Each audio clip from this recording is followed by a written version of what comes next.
Madam ಕಡೆ ನಾವು ಪುಣ್ಯವಂತರು.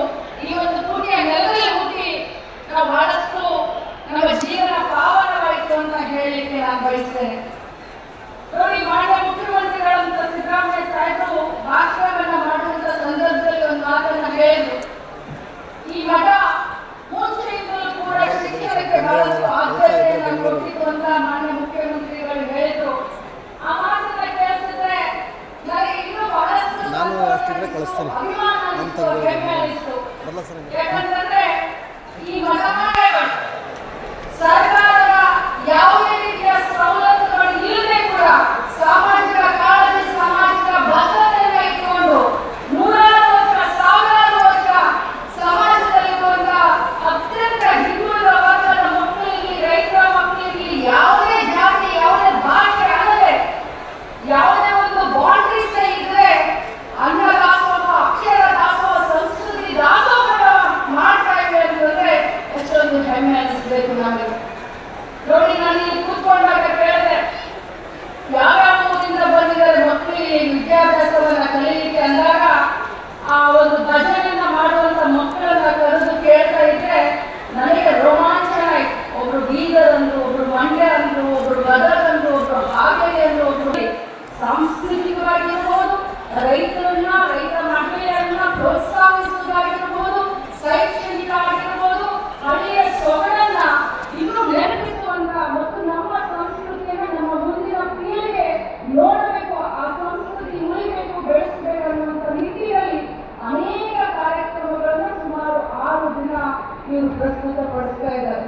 ಬಂಧುಗಳೇ, ಬಹಳಷ್ಟು ಖುಷಿಯಾಗುತ್ತೆ. ಇಂಥ ಮಠ ಮಾನ್ಯಾಧೀಶರ ಒಂದು ಮಾರ್ಗದರ್ಶನದಲ್ಲಿ ನಮ್ಮ ಕರ್ನಾಟಕ ರಾಜ್ಯ ಸಮೃದ್ಧಿಯತ್ತ ದಾಪುಗಾಲನ್ನ ಇಡ್ತಾ ಇದೆ.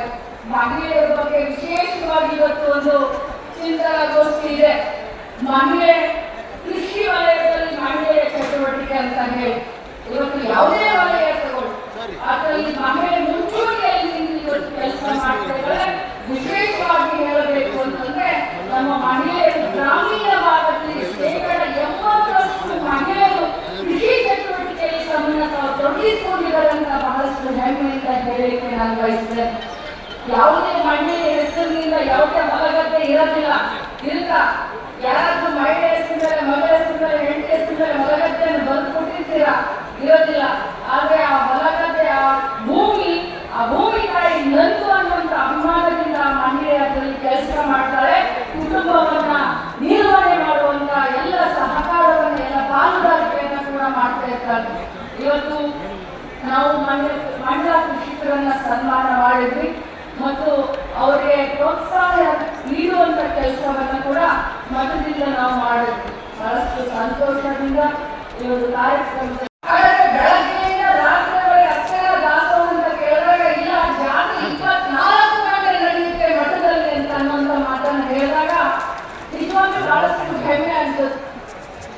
ನಾವು ಭಾರತ ದೇಶದಲ್ಲಿ ಹುಟ್ಟಿದ್ದೆ, ನಾವು ಪುಣ್ಯವಂತರು. ಈ ಒಂದು ಪುಣ್ಯ ನೆಲದಲ್ಲಿ ಹುಟ್ಟಿ ನಾವು ಬಹಳಷ್ಟು ನಮ್ಮ ಜೀವನ ಪಾವನವಾಯಿತು ಅಂತ ಹೇಳಲಿಕ್ಕೆ ನಾನು ಬಯಸ್ತೇನೆ.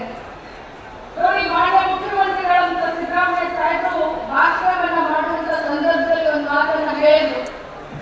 ಈ ಮಠ ಮುಂಚೆಯಿಂದಲೂ ಕೂಡ ಶಿಕ್ಷಣಕ್ಕೆ ಬಹಳಷ್ಟು ಆದ್ಯತೆಯನ್ನು ಕೊಟ್ಟಿತ್ತು ಅಂತ ಮಾನ್ಯ ಮುಖ್ಯಮಂತ್ರಿಗಳು ಹೇಳಿದ್ರು. ಆ ಮಾತನ್ನ ಕೇಳಿಸಿದ್ರೆ ನನಗೆ ಇನ್ನೂ ಬಹಳಷ್ಟು ಅಭಿಮಾನ ಅನಿಸ್ತು, ಹೆಮ್ಮೆ ಅನಿಸ್ತು.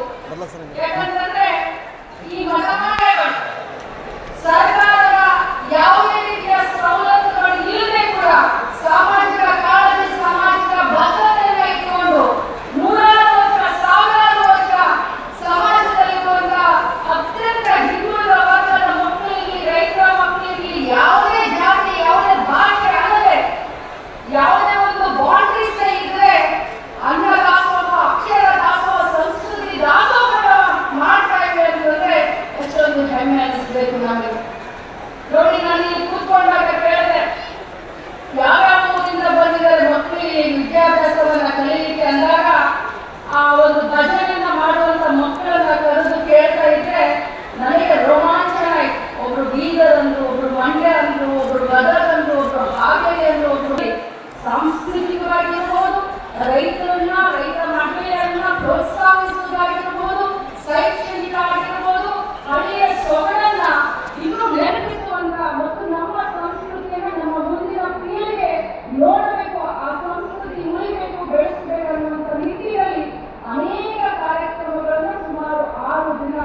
ಇವರು ಪ್ರಸ್ತುತಪಡಿಸ್ತಾ ಇದ್ದಾರೆ.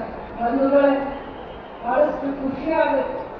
ಇಂಥ ಮಠ ಮಾನ್ಯಾಧೀಶರ ಒಂದು ಮಾರ್ಗದರ್ಶನದಲ್ಲಿ ನಮ್ಮ ಕರ್ನಾಟಕ ರಾಜ್ಯ ಸಮೃದ್ಧಿಯತ್ತ ದಾಖಲೆಗಳನ್ನು ಇಡ್ತಾ ಇದೆ. ಮಹಿಳೆಯರ ಬಗ್ಗೆ ವಿಶೇಷವಾಗಿ ಇವತ್ತು ಒಂದು ಹೆಚ್ಚಿನ ವಿಡಿಯೋಗಳಿಗೆ ಪ್ರತಿಧ್ವನಿ ಯೂಟ್ಯೂಬ್ ಚಾನೆಲ್ ಸಬ್ಸ್ಕ್ರೈಬ್ ಮಾಡಿ, ಬೆಲ್ ಐಕಾನ್ ಕ್ಲಿಕ್ ಮಾಡಿ.